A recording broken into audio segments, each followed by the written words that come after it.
was looking into quasars.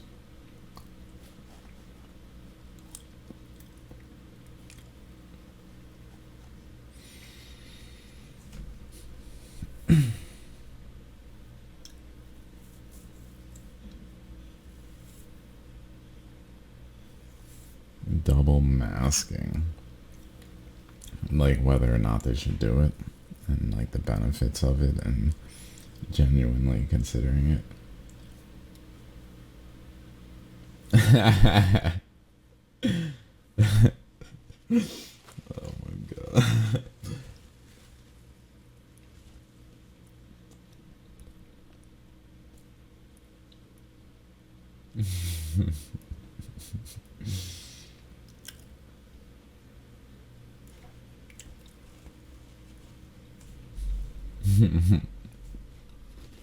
Does the box say, put on directions where format?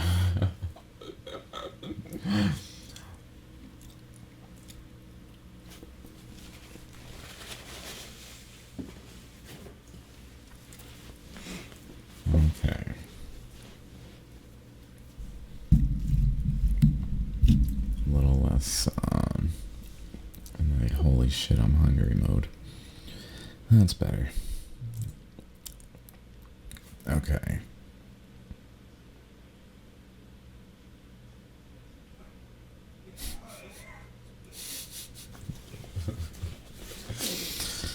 Oh my god. Okay.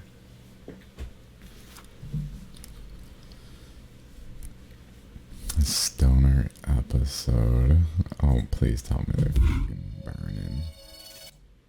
You merge falling around the sun, and that's happened. We're often fooled. Oh, I thought they were fucking burning.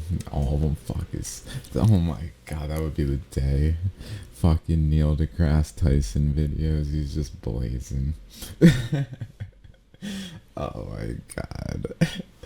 Like, it's so out in the open, because I know he smokes. Oh my god.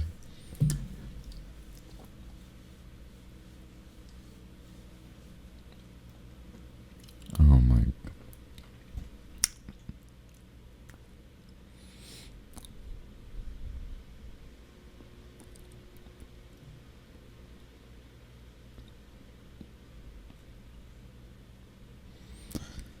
Oh, I was thinking I understood quasars last night, but now I'm trying to think. Oh yeah. Oh yeah. Oh my god, quasars.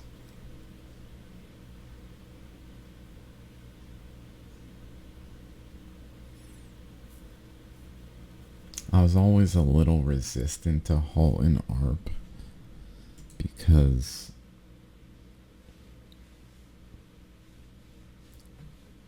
his research is around quasars,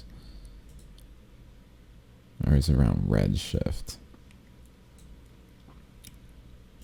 It's focused on was a quasars. Statistical proof that they don't faint. He shows like a central galaxy. There's a theme of quasars where there's a central galaxy and then there's quasars surrounding it, and then their redshift is like proportional to how far away they are. So the close ones are high redshift, and then lower, and then lower, very low. And it's just like a trend that tends to happen. And these galaxies or quasars are considered to follow cosmological redshift.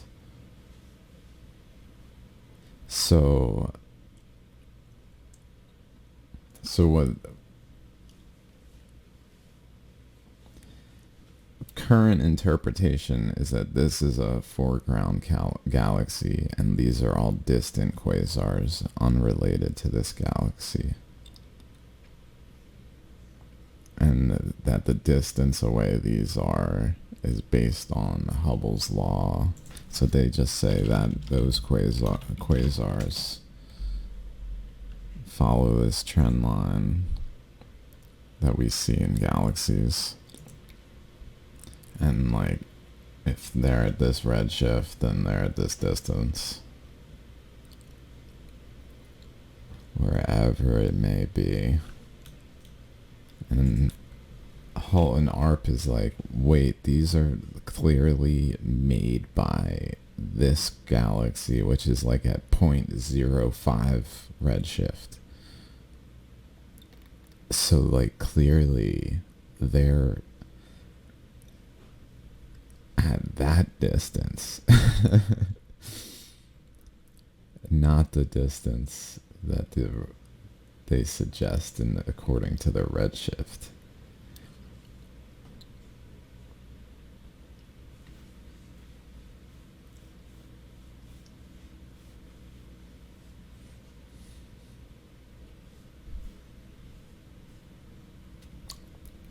So I was kind of resistant to this historically, because what he then goes on to do is he says, therefore, redshift like is not a measure of distance, the end, and therefore like expansion of space is not happening, because he like talks about pushing gravity. He understands gravity is caused by pressure, by particles flowing effectively. So like he was pretty on top of things, and this was like explains redshift. But he basically just simply says Hubble's law is not real. And so like it kind of clashes with my interpretation, because I see this trend and say this is real.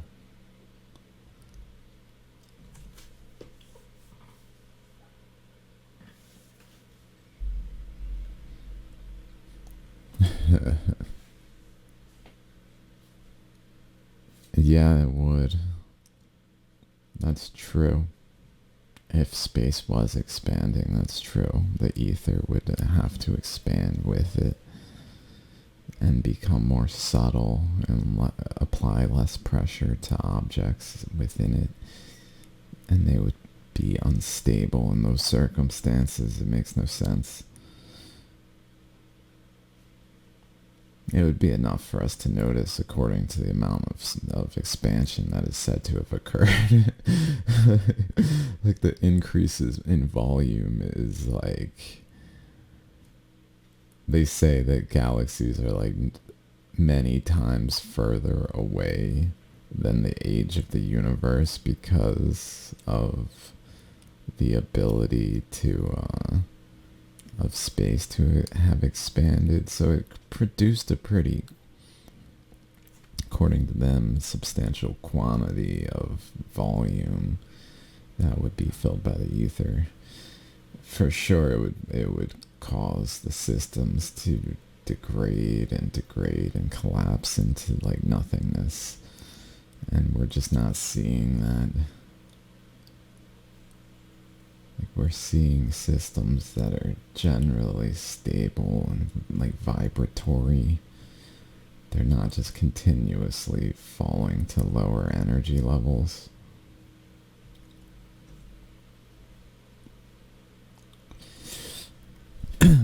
But so because he basically said redshift doesn't matter as a distance measure because of this, I didn't really like it. I was kind of like, well, that's quasars, but the trend is still there. And that's as much as I looked into it.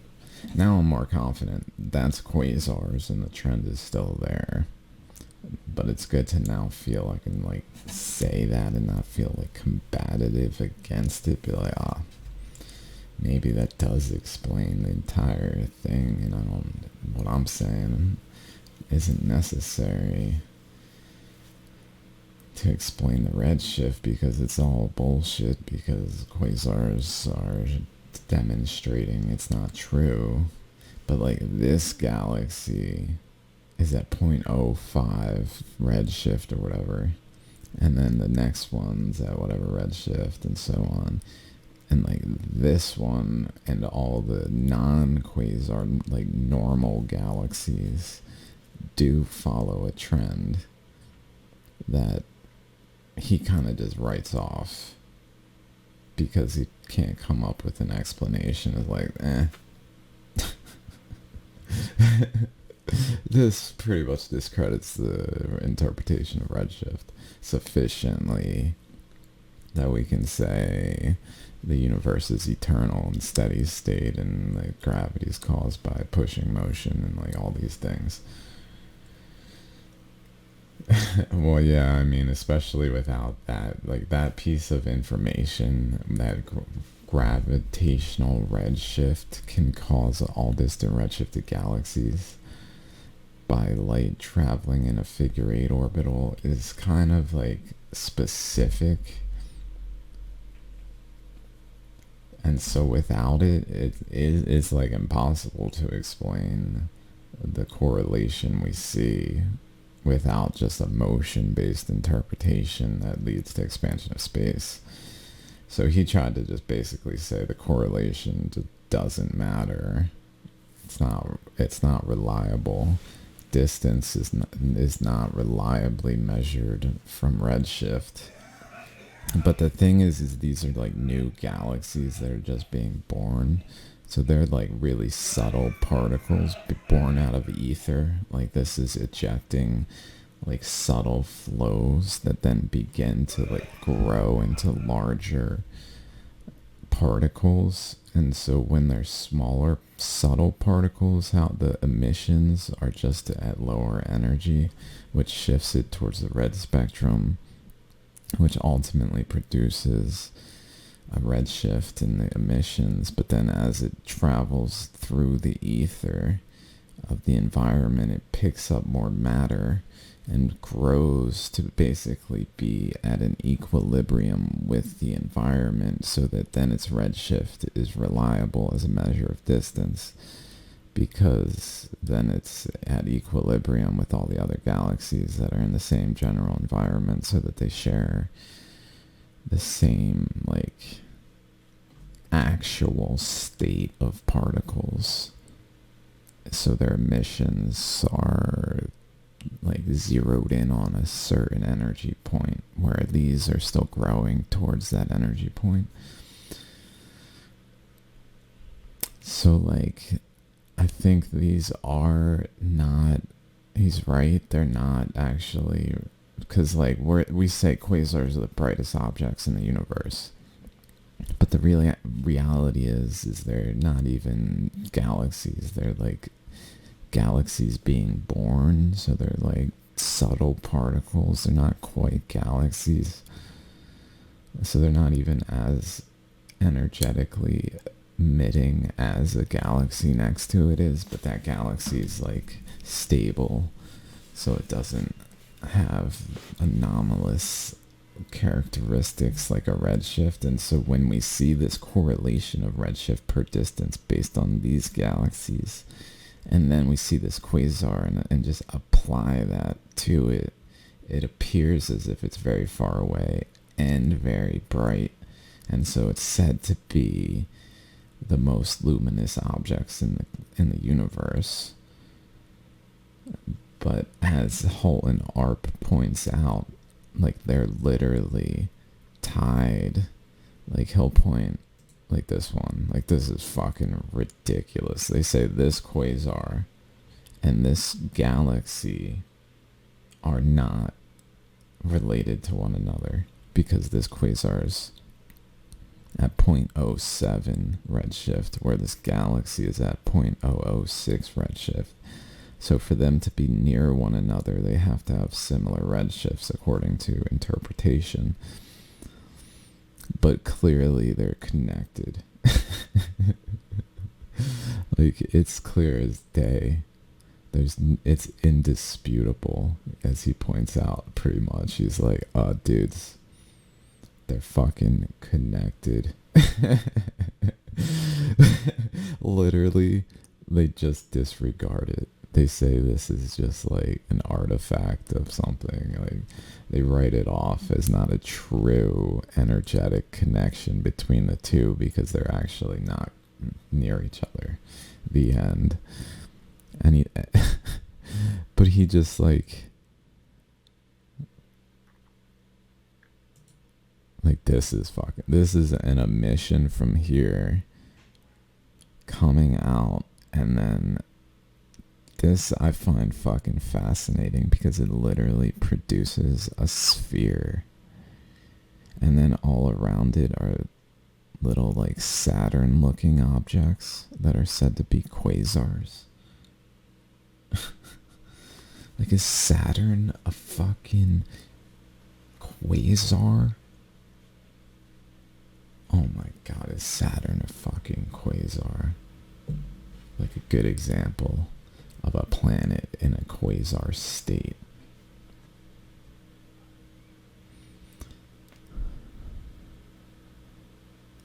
Like, they literally fucking look like little Saturns. Even this is like a planet with a disk.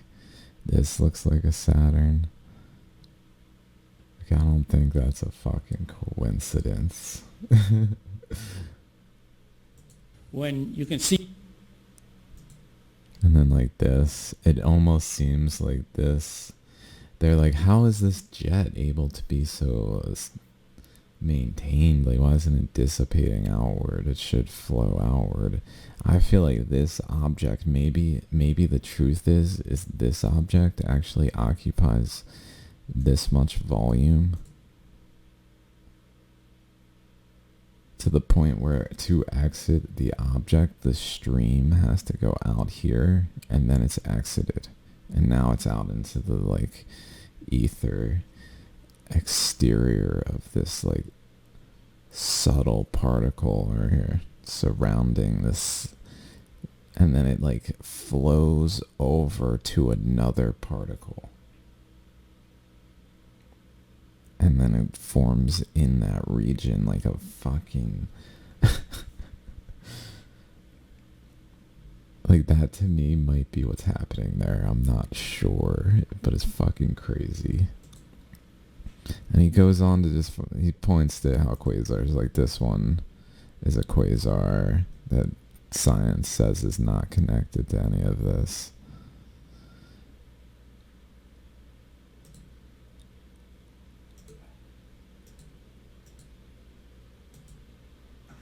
So I agree. So like this, here's a galaxy, here's all these quasars.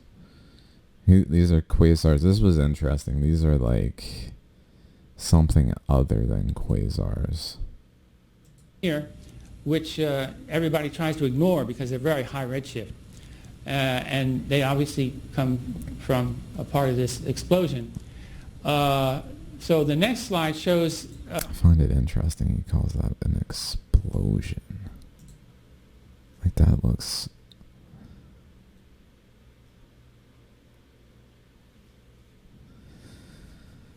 Oh my god, it looks like a fucking UFO. Like, what if there's a certain spin rate that produces a UFO shape out of energy almost? Again, going to the archives now, which are very accessible now by internet. Dark tides or something. And you see all these quasars of high redshift Dark down skies, in dark here. And skies. these X's are X-ray sources. And obviously there's a... X-ray sources. That's it. X-ray sources. So there's a bunch of X-ray sources coming out this side, and then there's a bunch of quasars coming out this side. He doesn't really talk about that, but I find that really fascinating. Like, it's a positive, negative, positive, negative. One or the other is like the opposite of the... One's positive, one's negative. Relative to the other, and this being like a neutral setting between the two. Or maybe not neutral. This is a host galaxy, so it's probably way more energetic.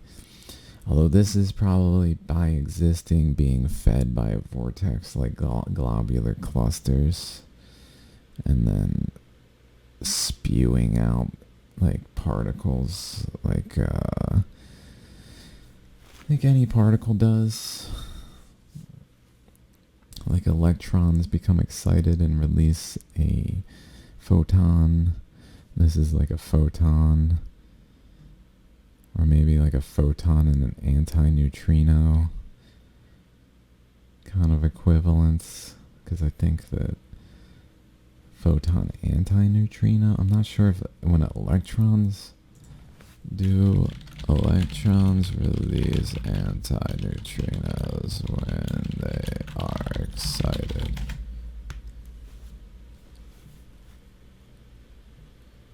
I'm not sure if there's any, because they do, and beta decay releases. Oh, probably not then. Probably not.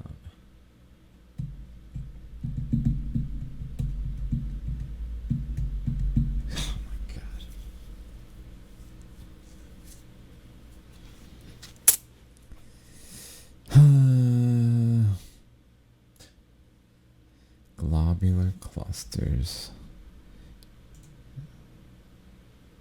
What else? Oh my god, this one. These are this radio galaxy about a redshift of a tenth. Process of working on that. Now we get serious here because this is another Oh my god, something radio galaxy, and okay. Like this. They literally say this structure back here of the same shape is not related.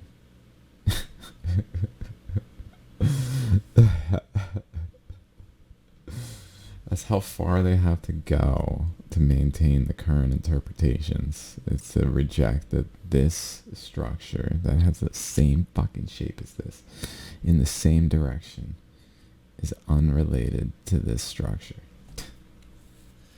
This current interpretation in science, because of this being at a high redshift to the point where they cannot be near each other. So it's just like it's always just a coincidence. That's how they write it off. And the radio emission is shown in green. It's done by a friend of mine, Alan Stockton, in the University of Hawaii. And this quasar, this radio galaxy about a redshift of a tenth. Well, there's a tenth difference here. And so the radio material is in green, and the optical material is in yellow. And you see what's happened is that this ejection has taken place, but the radio plasma, being light and interactive with the intergalactic medium, has been stripped, and the optical, more dense part of it has gone on beyond it, but it still retains the same shape. I find it interesting that the optical has been stripped, or the radio has been stripped and the optical went on.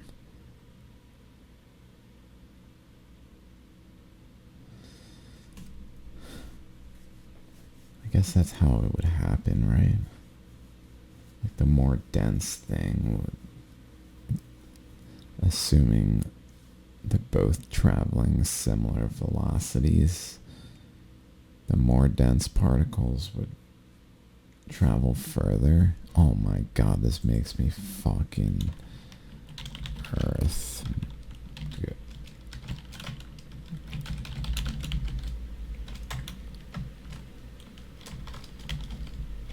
Oh my god, I'm trying to get maps. Oh my god, and then I finally just do it, and it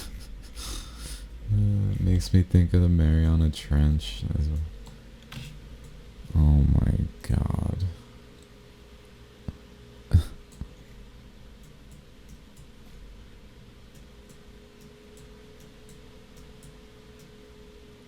This. It's like an energy that I guess I interpret reflected off of this region and came back, forming a wave with another wave here. But then this like structure because of this shape somehow. And then left like a first, like it stopped and then it kept going and then it stopped. Maybe, like he's saying, the less dense material of the wave was stopped first. And then the more dense material went further and created a more pronounced trench line.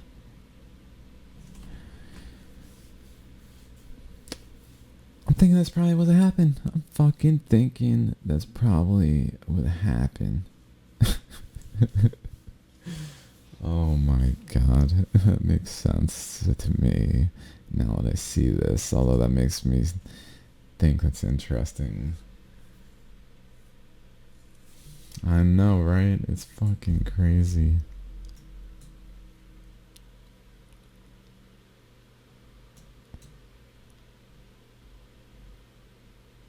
Like there's no explanation for this except for energy that traveled in this direction and then came off.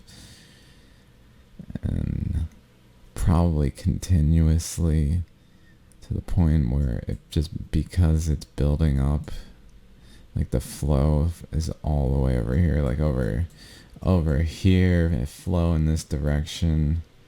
Or I guess it probably when this happened didn't have the whole Pacific. It was probably just like this region, but the flow was still like this way, or at least this way.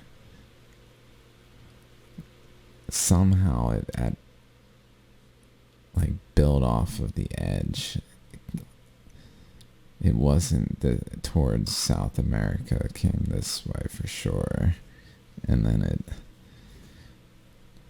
just got caught here, like collected, accumulated all the waves like a river, came to here and bounced off, and there it is.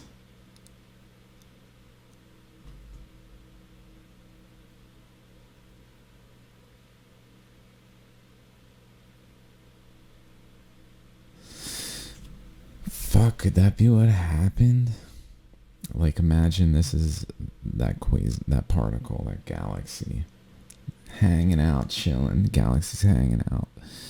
And it's not chilling, it's kind of, this was formed in the process, so this was pretty turbulent, but once it stopped being turbulent and was formed pretty well, to the point where the waves coming in this direction were caused to reflect back. So this was just chilling. It's almost like a galaxy hanging out there. And then suddenly there's this fucking burst of energy that flows into it and reflects off of the galaxy. Like a burst of energy flowing in, reflecting off the galaxy. Is that possible?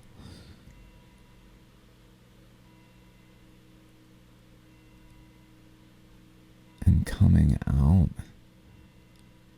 to the point where it literally forms a fucking quasar.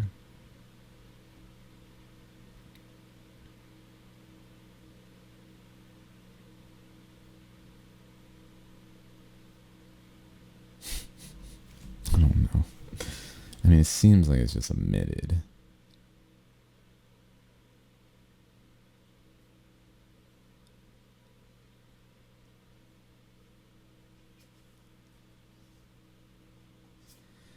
Surely if it's emitted, it's because there's energy flowing into it.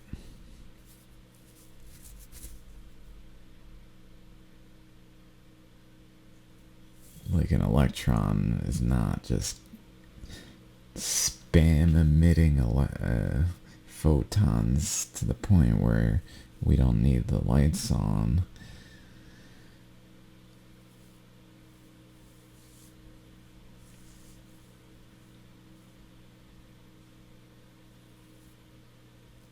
Oh my god, imagine being so fucking radiant. Oh my god. Literally like someone like an Egyptian god say. Because people are like, how the fuck did they walk through these caves they dug in the dark? Imagine being so fucking radiant that you radiate outward and like your surrounding electrons just light up. Like ambient light is upon everywhere.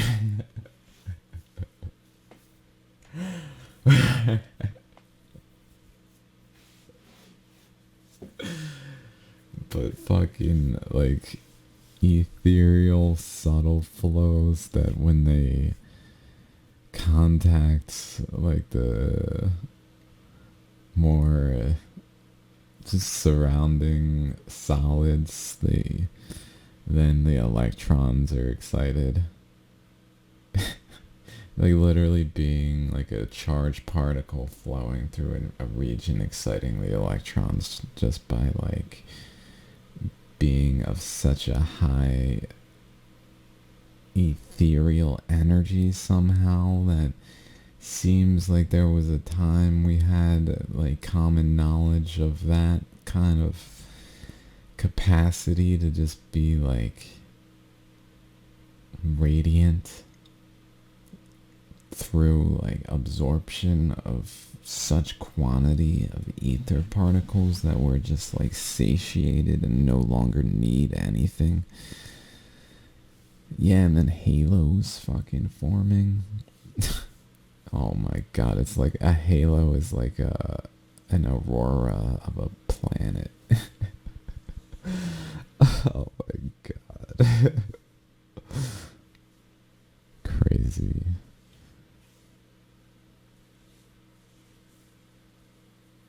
Like for sure there's people that tapped in and it was commonplace. So it wasn't like an arrogant thing, because I think that's part of the problem. Is it being like oh, look at me. Like it doesn't happen that way. And so like when it's commonplace, it's who gives a shit. And everyone can just do what they want, because then no one has to answer anyone, because they just have like they're tapped into the source. And it's clear as fucking day, and maybe in their halos, their ability to light up the room in a physical sense. Like, god damn. It's gotta be. It's gotta be.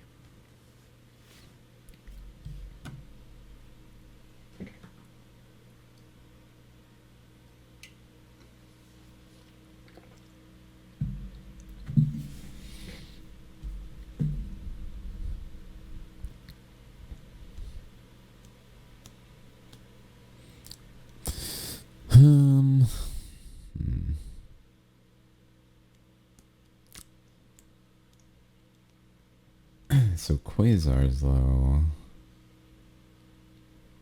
I was trying to like tie them into globular clusters. Like maybe the difference between a globular cluster and a quasar is the mass of the host galaxy, or like the vortex of energy flowing onto the host galaxy, which sometime, I mean, probably is obvious, like it's not stable, like it's clearly growing like a quasar is still, versus looking like a galaxy that's more at a equilibrium and just having like systems around it.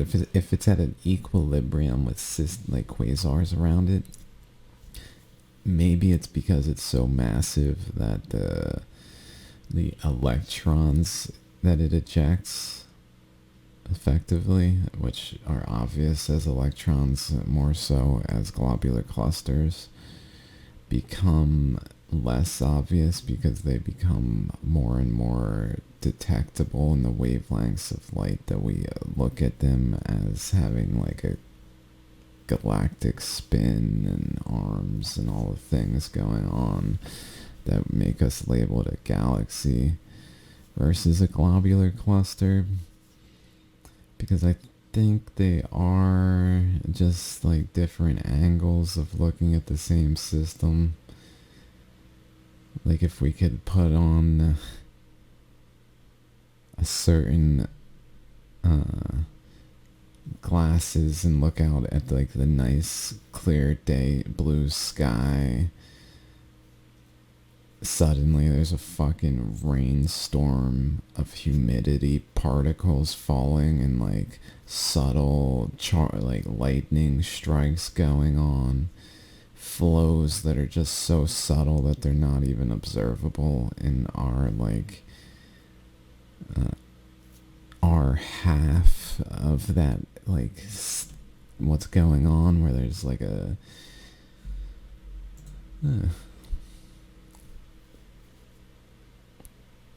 yeah, like they're on the outside of the galaxy in the halo, and then there tend to be open clusters, which to me maybe are just less energetic. Like they're not as big of a vortex, so they're not forming as cohesive of a system, so they're open.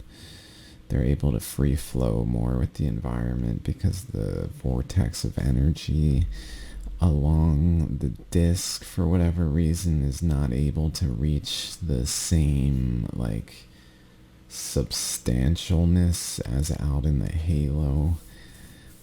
Maybe because there's nothing there, whereas here there's a fuck ton of shit, so it's able to be high. It's generally high pressure along here. That's probably what's going on, is just generally higher pressure because that's where all the shit is. And then out here, voids form, which then like get tapped into by the nucleus and create electrons in some way where they're not even globular clusters. Initially, it's just some vortex of energy that brings balance to the overall system. Oh my god, the vortex of energy that brings balance to the overall system. Some deep shit right there. Now I'm a fucking tempest in some ways. I'm gonna make a fucking storm on this planet. And laugh about it like a fucking idiot.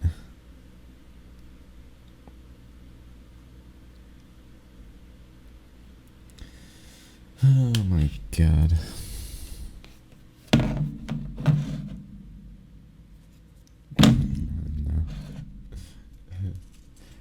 It probably is, as a result, so little fuck my life.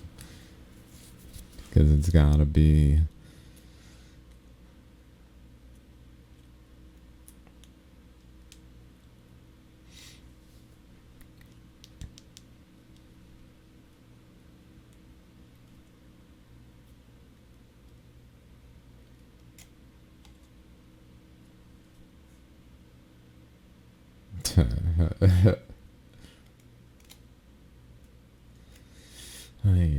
yeah, maybe. I think like by the end of the story, if you will, we will have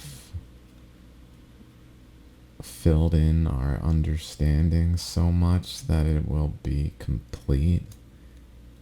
Because it's almost like a single repeating structure, so as long as we go across the layers sufficiently and like iron out how that single repeating structure works across the whole spectrum, then it doesn't even, we can just extrapolate, literally. just extrapolate to the point where, like, when anything is encountered, we can just extrapolate the answer, so we don't even need to know it immediately. We just need to have that, like, foundation to extrapolate from, to then, like, understand whatever it may be. Boom. Until I fuck up and some fighting occurs and society falls to its starting point again, if you will, maybe. I do feel like maybe I'm like afraid I'm responsible. Did I do that? Some fucking Steve Urkel right there. Did I do that?